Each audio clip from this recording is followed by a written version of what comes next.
Hello दोस्तों। तो आज हम आंसर राइटिंग में देखेंगे कि मेंस में प्रश्नों को कैसे लिखते हैं।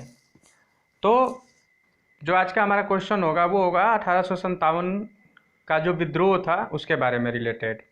या तो हम सब समझें कि इस क्वेश्चन को इस तरीके से बनाते हैं कि 1857 का विद्रोह ना तो प्रथम, ना राष्ट्रीय और ना ही स्वतंत्रता संग्राम था। तो इसका जो है आलोचनात्मक विश्लेषण कीजिए। तो चलिए इसको हमने आज सुविधा के अनुसार, ताकि मतलब समझाने में या समझने में अच्छा रहे, इसको हमने दो तरीके से बनाया है। तो हम पहला तरीका देखते हैं। इसमें हम क्या करेंगे कि सबसे पहले विद्रोह की जो जो भूमिका थी उसके बारे में जो एक संक्षिप्त परिचय है उसके बारे में लिखेंगे। इसके बाद हम विद्रोह के कारणों को समझेंगे कि विद्रोह के क्या क्या कारण थे और उनको एक एक करके विधिवत समझेंगे और उसके बाद एक निष्कर्ष पे पहुंचेंगे। ठीक है, ऐसे ही दूसरे तरीका जब हम देखेंगे तो उसमें भी हम पहले देखेंगे कि जिसके इसके बारे में जो इतिहासकारों के थे उनके क्या विचार थे, इस विद्रोह के क्या कारण थे, फिर उनका सबका एक मूल्यांकन करेंगे हम और उसके बाद किसी एक निष्कर्ष पे पहुंचेंगे। चलिए स्टार्ट करते हैं। 1857 का जो विद्रोह था वो उत्तरी और मध्य भारत में जो ब्रिटिश अधिग्रहण था उसके विरुद्ध जो उभरे हुए सैन्य असंतोष था उसका एक जन विद्रोह था। यह विद्रोह छिटपुट तरीके से जब शुरू हो गया था, लेकिन इसमें व्यापक आंदोलन या विद्रोह का जो स्वरूप है वो मई में मिलता है। जैसा आपको पता है कि 10 मई को इसकी शुरुआत मानी जाती है। तो इसके बारे में और देखते हैं कि इसके विद्रोह के क्या कारण थे। तो जो सैन्य कारण था उसमें बोलते हैं कि जो चर्बी युक्त कारतूस थे उसके जो प्रयोग थे और जो सैनिकों से संबंधित मुद्दे थे उसने क्या किया, इसका मुख्य कारण माना जाता है। लेकिन अभी हम देखेंगे कि जो हाल फिलहाल में जो शोध हो रहे हैं इनसे पता चलता है कि इसका केवल एक ही कारण नहीं था, यानी कि जो चर्बी युक्त कारतूस था इसका बस एक यही कारण नहीं था, बल्कि इसके सामाजिक, आर्थिक, राजनीतिक तथा धार्मिक कारण थे। तो आइए हम एक एक कारण को विस्तृत तरीके से देखते हैं। तो जो सामाजिक और धार्मिक कारण था उसका मेन रीजन ये था कि जो ब्रिटिश भारतीयों के सामाजिक धार्मिक जीवन में दखल देना शुरू कर दिया था। जो ब्रिटिश थे अब उन्होंने क्या किया कि जो भारतीय समाज है, जो भारतीय लोग हैं, उनके जो सामाजिक और धार्मिक जीवन थे उसमें उन्होंने दखल देना शुरू कर दिया। जबकि पहले अभी तक ये मान्यता चल रही थी कि जो ब्रिटिश होंगे वो यहाँ के धार्मिक जीवन में इंटरफेयर नहीं करेंगे, लेकिन उन्होंने क्या किया कि यहाँ के धार्मिक मामलों में भी इंटरफेयर करना शुरू कर दिया। जिसका उदाहरण देखते हैं कि उन्होंने 1829 में सती प्रथा उन्मूलन किया। इसके साथ साथ उन्होंने हिंदू विधवा पुनर्विवाह जो था वो 1856 में लेके आए अधिनियम। इसके साथ साथ जो ईसाई मशीनरी थी उसमें भारत में प्रवेश करने की उसको अनुमति मिल गई। वो अपना धर्म प्रचार करने लगे और लोगों के मन में एक मतलब कि धर्म परिवर्तन इस टाइप के एक मन में भावना व्याप्त हो गई कि जो ईसाई मशीनरी है वो यहाँ पे काफ़ी धर्म परिवर्तन का कार्य करेगी। इसके साथ साथ जो 1950 के जो धार्मिक निर्योग्यता अधिनियम बनाया गया तो उसके द्वारा जो हिंदुओं के परंपरागत कानून थे उसमें शोधन कर दिया गया। अब इस नियम में क्या हो गया कि अगर कोई धर्म परिवर्तित कर लेता है और उसका पुत्र है तो उसको संपत्ति से वंचित नहीं किया जाएगा। यानी कि भले वो हिंदू धर्म में पैदा हुआ था लेकिन अगर वो ईसाई धर्म ग्रहण करता है तो भी उसकी जो संपत्ति है उसकी बनी रहेगी।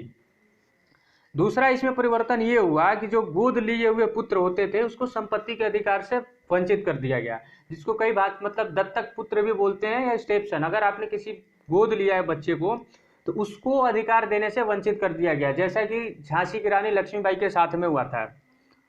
तो अब आर्थिक कारण देखते हैं। आर्थिक कारण ये था कि ब्रिटिश शासन ने क्या किया, जो ग्रामीणों की आत्मनिर्भरता थी उसको धीरे धीरे समाप्त कर दिया। कृषि को वो एक वाणिज्यिक के रूप में लेके चले गए और कृषक थे, जो किसान थे, उनके ऊपर एक बोझ बना दिया।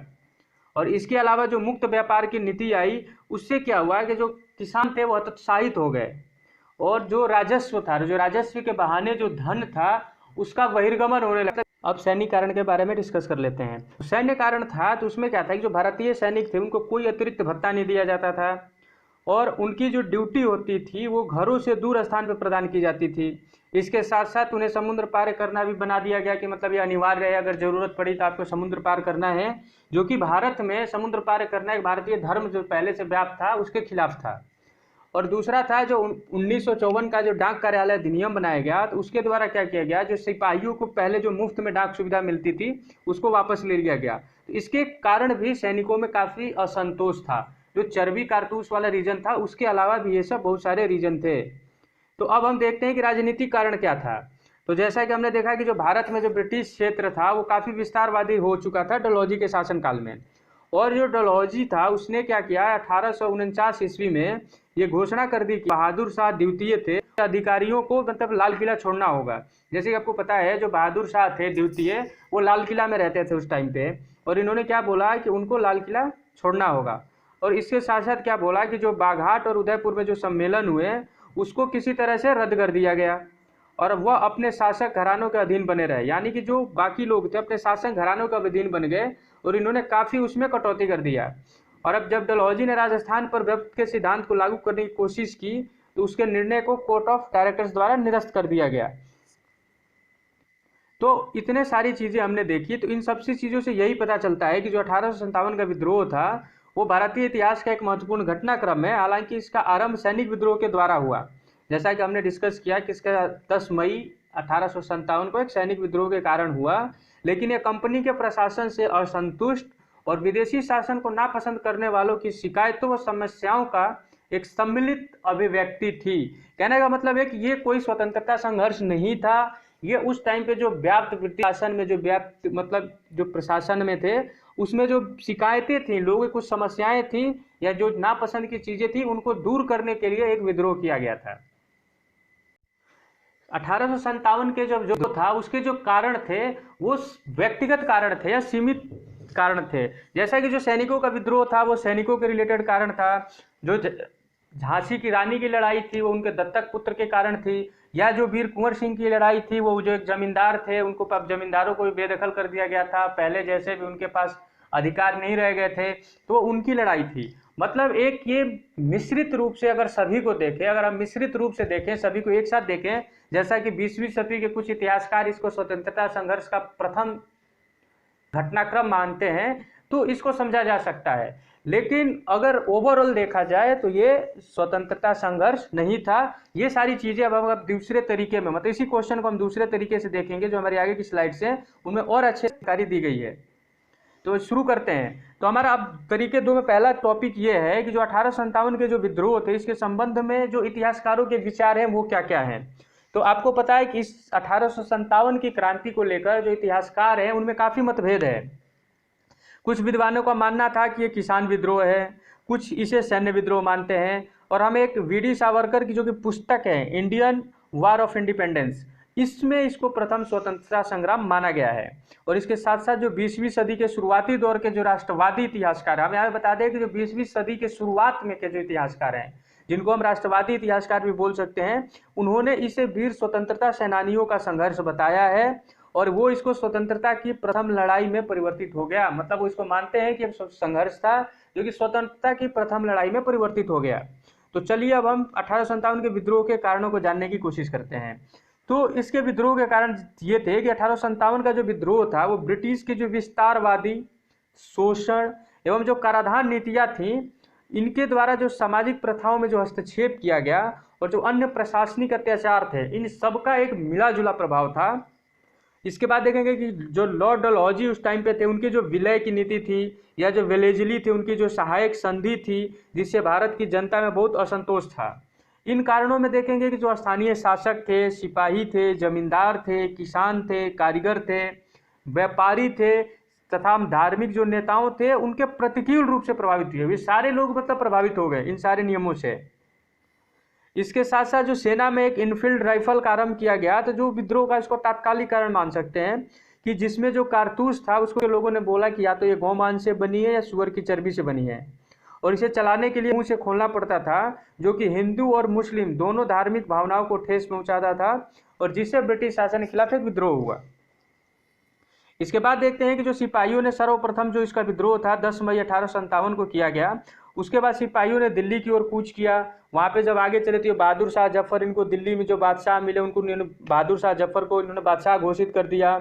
इसके बाद से जो विद्रोह था वो अवध में हुआ, बंगाल में हुआ, रुहेलखंड में हुआ, दोआब में हुआ, मध्य बिहार में हुआ, पूर्वी पंजाब तक फैल गया ये धीरे धीरे। और देशी शासक जो उस टाइम के थे उन्होंने भी इस विद्रोह को मतलब नेतृत्व किया। कुछ विदेशी शासकों ने नेतृत्व किया, जैसे कानपुर में नाना साहब थे, झांसी में रानी लक्ष्मीबाई थी।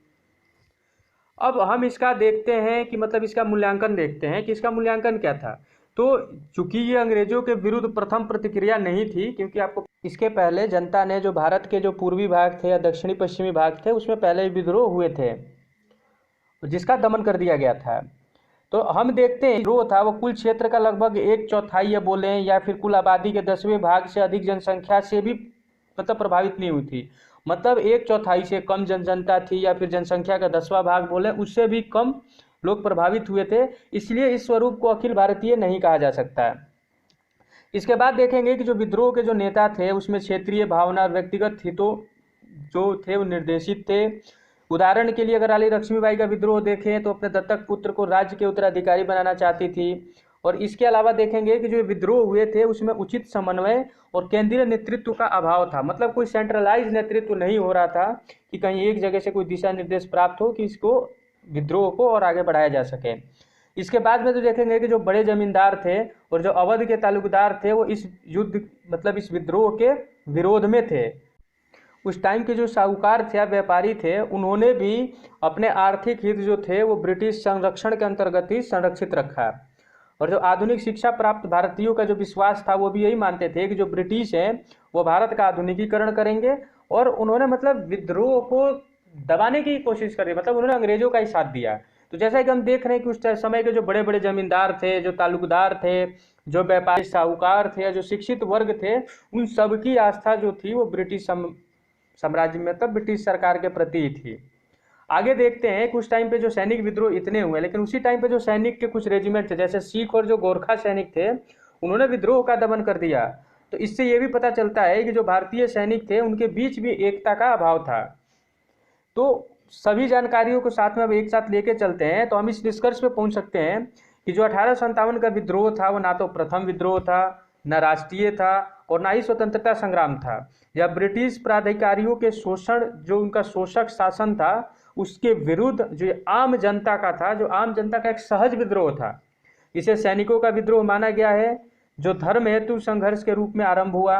विद्रोहियों की सीमाओं और कमजोरियों के बाद भी जैसे कि हमने देखा कि जो विद्रोही थे उनकी एक लिमिटेशन थी, काफ़ी लिमिटेड एरिया में हुआ, उनकी डिमांड लिमिटेड थी, काफ़ी कमज़ोर थे, उनको दबा दिया गया। लेकिन इसके बाद भी जो यह प्रयास था वो राष्ट्रीय आंदोलन के लिए प्रेरणा का स्रोत बना। और हम एक दूसरे शब्दों में बोल सकते हैं कि यहाँ से मतलब एक राष्ट्रवाद की जो भावना थी वो उत्पन्न हुई लोगों में। तो दोस्तों हमने आज ये बहुत क्वेश्चन किया, ये क्वेश्चन मेंस में पहले कई बार पूछा जा चुका है कि 1857 का जो विद्रोह था क्या स्वतंत्रता संघर्ष है। ये क्वेश्चन ऐसे पूछा जाता है, या फिर पूछता है कि 1857 का जो विद्रोह था उसके बारे में बताइए कि क्या ये 1857 में आज़ादी प्राप्त की जा सकती थी, फिर मतलब वगैरह वगैरह कई तरीके के सवाल हैं। तो हमने जो आपको यहाँ पे बताने का प्रयास किया है उसमें सभी सवालों का उत्तर मिल जाएगा। Thank you.